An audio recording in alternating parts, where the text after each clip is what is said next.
Soy la primera sesión de la temporada de La Buena Estrella, un ciclo que ya sabéis que organiza la Universidad de Zaragoza desde el año 2002, pero que en realidad celebramos desde el año 96 aquí, en estas instalaciones de la universidad. Ya son 224 sesiones de La Buena Estrella, más de la época anterior, pues más de 300 sesiones con profesionales del cine español que vienen a hablar de sus películas y casi 28 años. Y bueno, pues estamos muy contentos de que este ciclo permanezca, porque significa que ha calado entre los aficionados al cine y en general en la ciudad, y para mí siempre es una satisfacción presentar una primera temporada. Hoy la protagonista de la sesión ya no puede estar más vinculada ni a Zaragoza, ni a la universidad, ni al cine en relación con Aragón, porque ahora que estamos celebrando un momento esplendoroso del cine en relación con Aragón, pues ella fue una mujer fundamental en disparar este momento extraordinario, desde que debutó con su primer largometraje, De tu ventana a la mía, hace ya pues más de 12, casi 13 años. Antes hubo un precedente que fue Miguel Ángel Lamata, porque cuando estrenó una de zombies hacía muchísimos años que no se estrenaba una película dirigida por un aragonés en pantallas comerciales, un aragonés de la Nueva Hornada. Pero de luego De tu ventana a la mía y luego La novia marcaron dos momentos cruciales, ¿no?, de este momento tan esplendoroso que ahora vivimos, y Paula Ortiz, la responsable de esas dos películas, pues va a pasar a la historia por muchas cosas, pero entre otras por eso, y porque cuando estrenó De tu ventana a la mía era la primera vez que una mujer aragonesa estrenaba, directora, cineasta, estrenaba una película, un largometraje, toda la historia, y eso es algo increíble.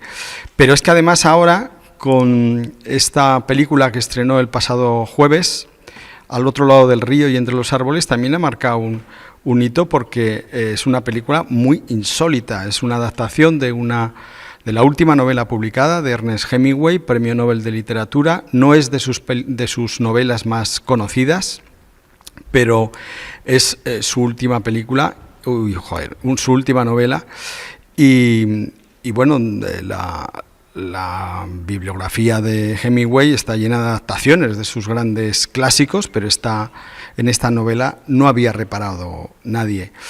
Y lo que es bastante insólito de entrada es que fuera Paula Ortiz la persona en la que pensaron los productores para adaptar esta novela, porque en principio el mundo de Hemingway y los estereotipos asociados a Hemingway no tienen demasiado que ver con el mundo ni la sensibilidad del cine de Paula Ortiz.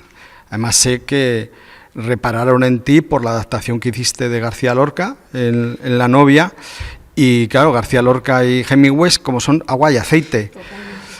Y ya de entrada es muy sorprendente que te ofrecieran esta película, pero una vez vista, digo, a mí me parece que el hombre, que no sé muy bien quién es, que pensó en ti, es un visionario y es un genio, porque el resultado ya no ha podido ser más afortunado. Es una extraordinaria película, una extraordinaria adaptación y además una superproducción internacional. O sea, es que estamos hablando también de otro hito, que esto no es normal, que una mujer española, aragonesa, dirija una superproducción internacional. Estados Unidos, el Reino Unido, adaptación de Hemingway, ambientada en Venecia.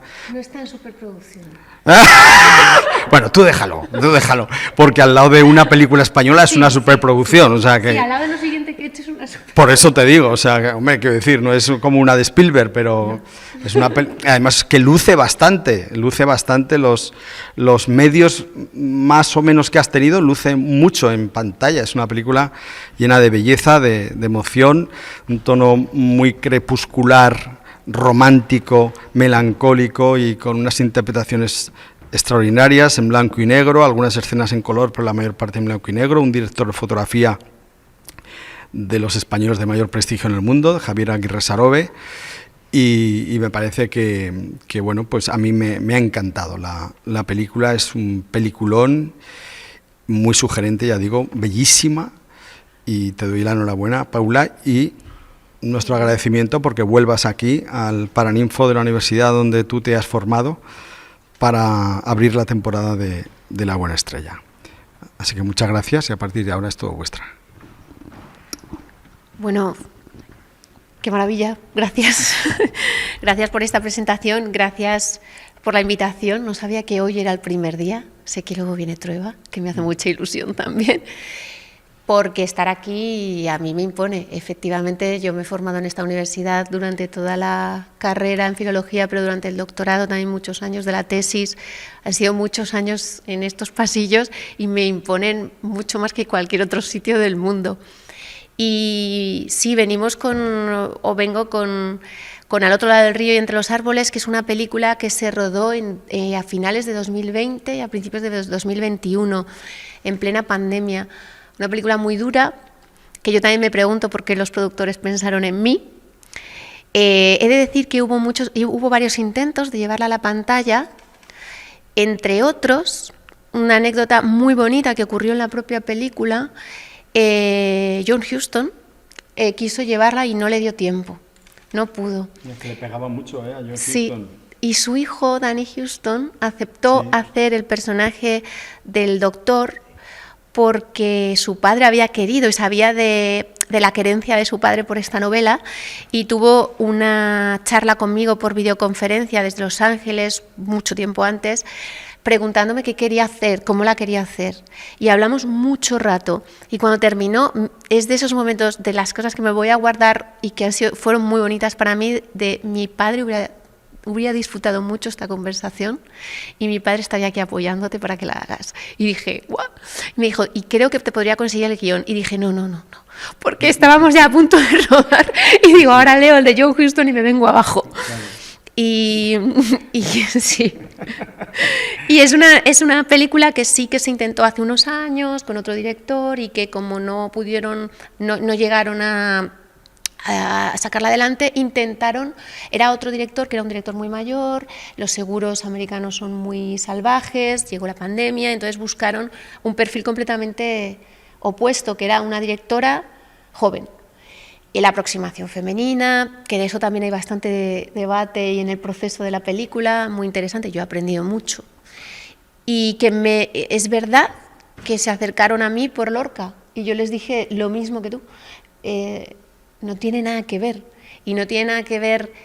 Lorca a mí sí que es una sensibilidad con la que yo me siento muy representada y muy afín, y sin embargo Hemingway es un autor que leí durante la carrera aquí en la universidad, que a mí me fascinaba mucho y me sigue fascinando, me parece otro de esos abismos insondables, Ernest Hemingway, por sus contradicciones, pero era un autor que me arrastraba fuertemente, pero me provocaba muchas contradicciones, porque es un hombre que, bueno, todo el que se ha acercado sabe que es el hombre que representa el arquetipo del macho del centro del siglo XX, de todos sus conflictos, con el que yo comparto gran parte de la ética, pero no mucho de sus temas, ni sus acercamientos, de la caza, las mujeres, el alcohol, los toros, el boxeo. Son mundos que están muy lejos de mí, de mi generación, creo. Pero, lo he dicho más veces estos días, esa fue la razón para hacerla.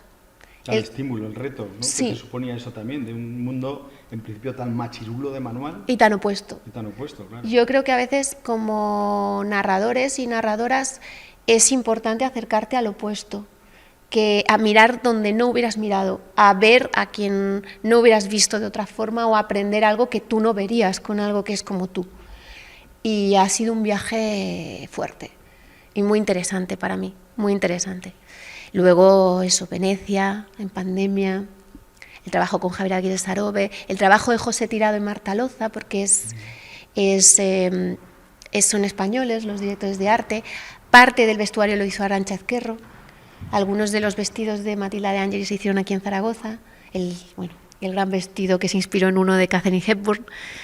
Y ha sido para mí un reto también intentar una narración, un relato con esa vocación tan clásica que también es opuesta a mí, tan transparente, que obliga a una transparencia narrativa, obliga a otros retos, a usar otras herramientas, y a mí me han hecho crecer muchísimo. Creo que no hubiera dirigido, por ejemplo, ahora Teresa, o la película que estoy haciendo ahora, Hildegard, sin haber pasado por al otro lado del río y entre los árboles.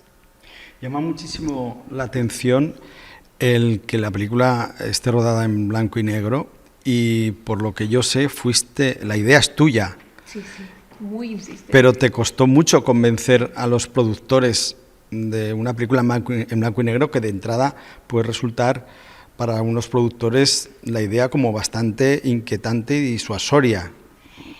Sí, porque se asocia que el blanco y negro puede ser menos comercial, y puede serlo, pero yo sostengo que ahora mismo esta película solo tiene sentido en blanco y negro, entre otras cosas porque se distingue, es distinta. Y tuve que convencer a los productores, a todos, incluso al propio Javier al principio, Aguirre Sarobe, que enseguida aceptó el reto, he de decir. Pero esta película es una película que es una adaptación con muchos cambios sobre la novela original, pero que mantiene los diálogos de Hemingway tal y como estaban escritos, tal y como los expresó él. Y no sé si la habéis visto, en la manera de hablar de estos personajes, de expresarse, de dirigirse el uno al otro, de preguntarse, de ir a cuchillo, con esa técnica que empleaba Hemingway, la técnica del iceberg, y con esos diálogos que van al centro de las cosas sin eludirlas, tenía algo de resonancia con el cine clásico. En Casablanca se hablan así, en Breve Encuentro se hablan así.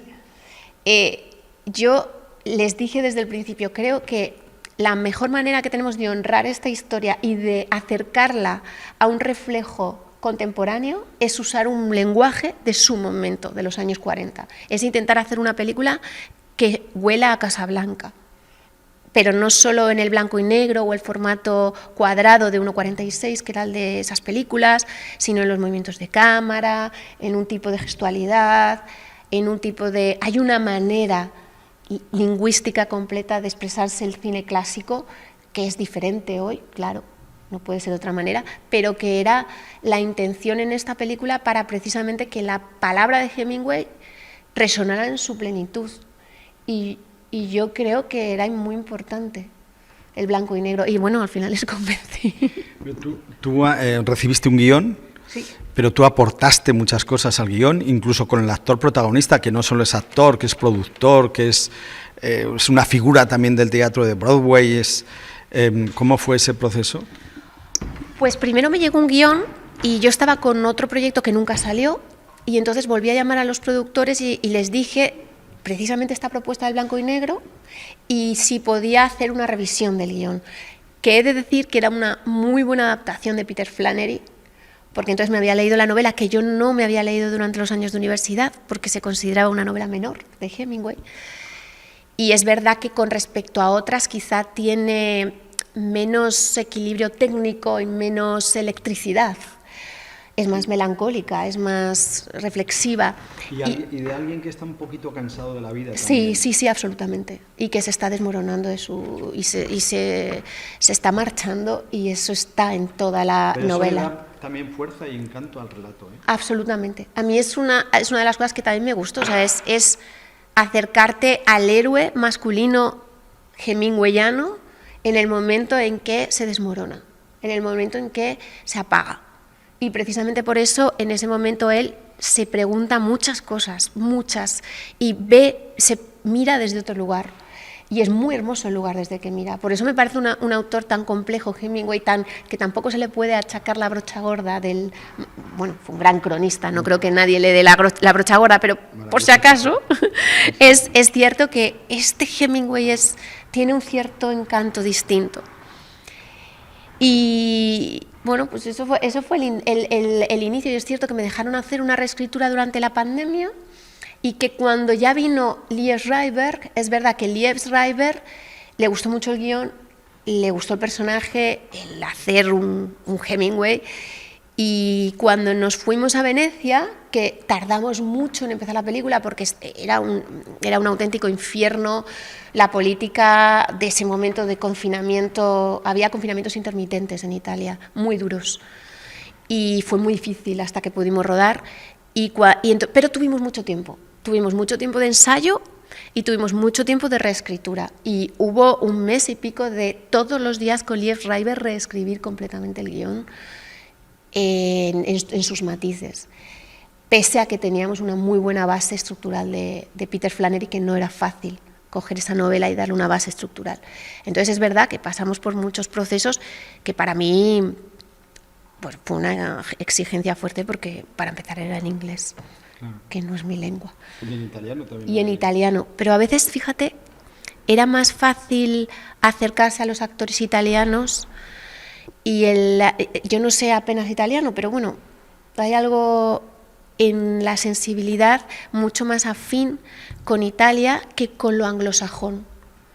Y exige más, exige un mayor esfuerzo de comunicación y de encuentro. Muy bien. ¿Tenéis preguntas? Yo me gustaría preguntarte por cómo fue el trabajo con Agnes Arobe. No es un tío fácil, porque es un genio.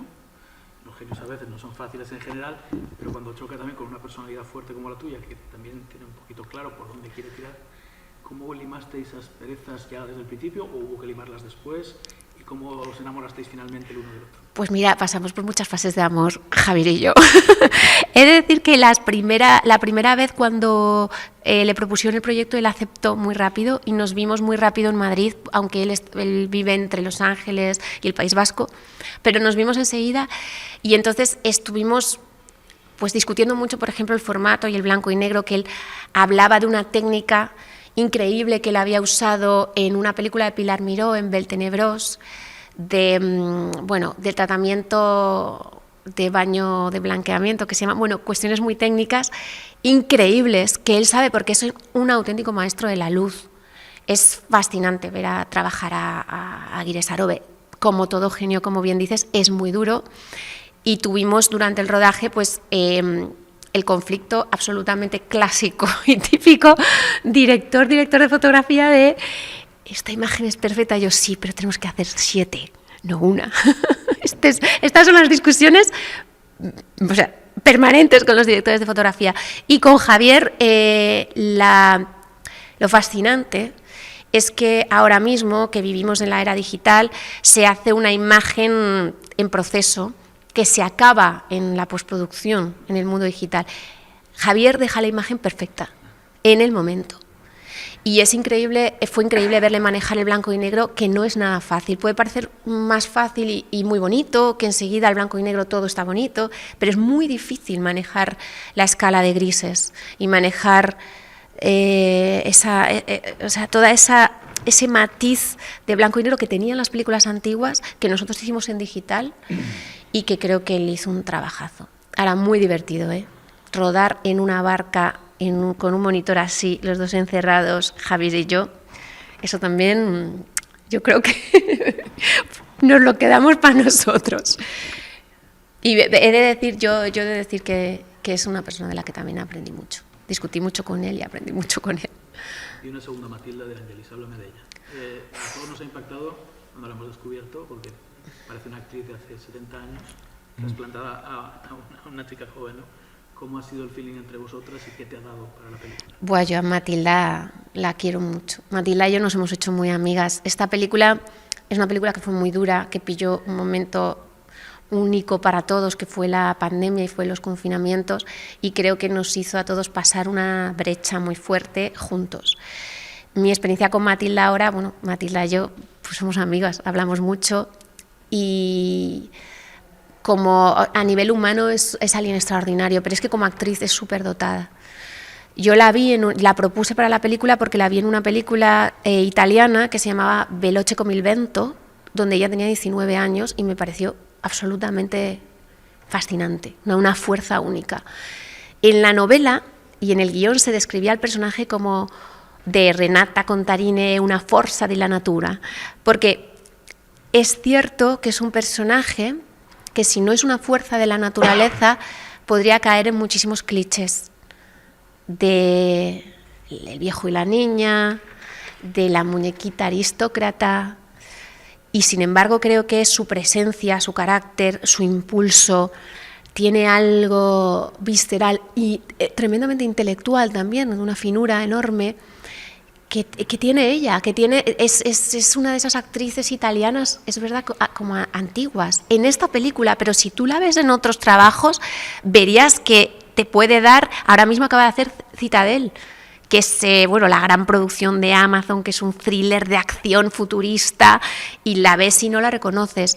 Es absolutamente superdotada Matilda De Angelis, y es una persona que el acercamiento además a los personajes es brutal, es un río, y bueno, yo creo que para mí nadie podía haber hecho Renata Contarini si no es. Había leído yo mucho las cartas de Hemingway con el trasunto real de Renata Contarini, que era una chica aristócrata que Hemingway conoció en ese momento en Venecia, en el norte de Italia, que se llamaba Adriana Ivanchi, con quien entabló una relación durante muchos años. Se estuvieron escribiendo más de 6 años cartas, después de abandonar el Italia, irse a Cuba, hasta casi el final de su vida. Conoció a su mujer. La relación real era menos romántica que la que fabuló él en la novela, pero es cierto que las cartas de ella eran de una auténtica mujer que era una fuerza de la naturaleza, que le acompañaba a cazar, le acompañaba a esquiar, que le confrontaba intelectualmente. Entonces había algo de eso que cuando yo vi a Matilda dije, sí, y luego es hipnótica. A mí me parece bellísima. Yo te quería decir primero enhorabuena porque has hecho una película, yo la califico para paladares exquisitos, para gente que de verdad le gusta el cine de verdad, sea muy cinéfilo, y luego lo que más me ha sorprendido es que aparte hay 3 protagonistas en la película, aparte de los 2 protagonistas principales, está Venecia. Venecia es protagonista absoluta, y sobre todo cómo se ha retratado Venecia de una forma muy que seduce al espectador. Una parte poética de Venecia, cómo está rodada en ese blanco y negro estupendo, a mí me cautivó esas brumas que se ve alrededor de Venecia. También yo creo que sería también por la época de la pandemia, eso facilitaría más las cosas para rodar esas escenas tan maravillosas. La verdad que la película de alguna manera me ha gustado mucho. Muchas Luego gracias. te quería preguntar si con esta novela, ¿tú crees que Hemingway ya preveía el futuro que iba a tener? Sí y no. Hay una trampa en la película, que los que estáis aquí, claro, luego esto no spoiler, pero hay una trampa en el sentido de que la novela no acaba como la película. Nosotros fusionamos el personaje de Cantwell con el personaje de Hemingway mucho más, también gracias a que tuvimos acceso a esas cartas y a la voluntad de contar también a Hemingway. Yo creo que hay algo, sí, de autocuestionamiento y de esa melancolía tan reflexiva que hace que se cuestione, y el gran gesto de cuestionamiento final que él hizo con su propia muerte, ahí está. Pero no lo sé hasta qué punto era consciente o no, no lo sé. También tenía un amor por la vida muy fuerte. La película se ve un poco más claro, ¿verdad? Paula, has comentado que como fue en el tiempo de la pandemia tuvisteis un tiempo de preparación, reunión, etcétera. No sé si también aprovechaste para trabajar con los actores, y un poco me gustaría saber cómo es ese trabajo con los actores, si has cambiado algo con respecto a tus primeras películas, ¿cómo ha sido? Pues es cierto que tuvimos mucho tiempo de ensayo, que era un trabajo de lectura, ensayo, y sí que muy exhaustivo. Liev Schreiber es una persona que además de es un actor muy completo, porque tiene esa presencia física tan bestia y esa voz, y luego es un auténtico intelectual. Es un hombre que tiene una tesis doctoral en Yale y es muy exigente con cada frase, el peso de cada palabra, que para mí era algo muy difícil en muchos momentos por lo que os decía, porque es un autor norteamericano en una lengua, en inglés, en una lengua que no es la mía, y que me obligaba a estar doblemente alerta y al mismo tiempo tener cierta flexibilidad del extranjero, porque también para eso me habían llamado, entiendo, de mirar las cosas desde alguien que no era no pertenezco al centro de la cultura norteamericana, además del interior. O sea, es una cultura muy particular. Y eso salió muchísimo en los ensayos, también con Matilda, con la cultura italiana, pero fíjate, curiosamente es cierto que era mucho más fácil el trabajo con Matilda, con Laura Morante, que es otra actriz gigante, con Massimo Popolizio, con Mauricio Lombardi, porque hay algo más cercano en la cultura y en nuestras sensibilidades. El esfuerzo para mí fue entrar en el mundo norteamericano y eso fue lo que exigió muchísimo en los ensayos. Y sí que el trabajo con alguien como Liev a mí me ha hecho crecer mucho a la hora de plantearme la dirección de actores, la puesta en escena, la exposición de esa puesta en escena, la justificación. No sé si hubiera podido con Blanca Portillo sin un Liev Schreiber previo. Yo creo que sí, que con Blanca somos amigas ya también. Pero bueno, ahora lo pienso. ¿Cuánto hemos conseguido en Hildegard de Nagian Inri gracias a Liev Schreiber y a Matilda de Angelis? Que eso alguna vez se lo he dicho a ella, porque me decía, diriges como un americano. Yo, uy, no sé si eso es bueno o malo, pero me lo voy a tomar para bien. Y sí que es cierto que, claro, cuanto más grande, también por lo que decía Luis, cuanto más grande es una producción, la responsabilidad es mayor y la exigencia es mayor a todos los niveles. Y los actores tienen un peso también de responsabilidad de ellos y te lo exigen a ti. Entonces, es así. Y yo sí que a mí me ha sido un sobreesfuerzo fuerte.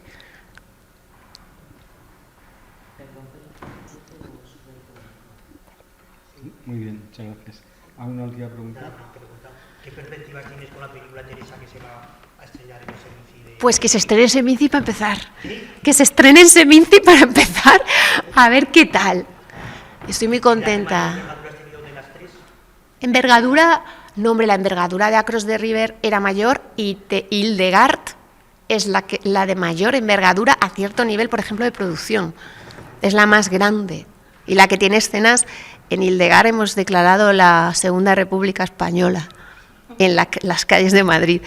Pero Teresa, su envergadura es vertical, es de otra índole. Es de la propia Teresa de Mayorga, de su siglo, de su palabra. Es distinta. Es una criatura a la que amo profundamente, Teresa. A ver qué tal. Muy bien, pues muchísimas gracias. Oye, muchas gracias. Mañana tenemos la siguiente sesión con Fernando Trueba. Con Fernando Trueba, que si puedo vengo. Claro que sí.